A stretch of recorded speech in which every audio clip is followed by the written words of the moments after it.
ఇంత నిన్నమ్మన్నా దున్నేనారు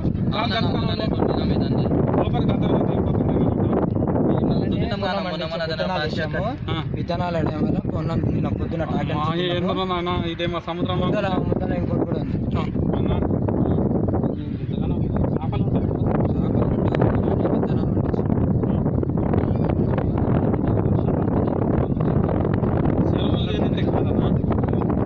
ఇంతే కదా చేపలు వేయాలి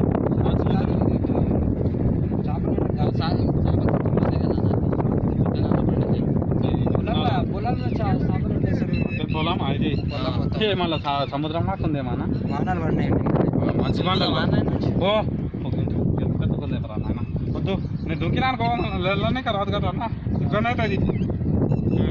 మీరు మంచి చదువుకున్నా మంచి చదువుకొని ఎందుకంటే రైతు పని చేయండి. అది మనం ఇప్పుడు కొంతమంది ఏంటంటే ఎంబీబీఎస్ డిగ్రీ బీకామ్ అది చేసినామనుకో మనకేమో చెప్తున్నాను ఊబా వెళ్తారు వాళ్ళు చెప్తారు కదా.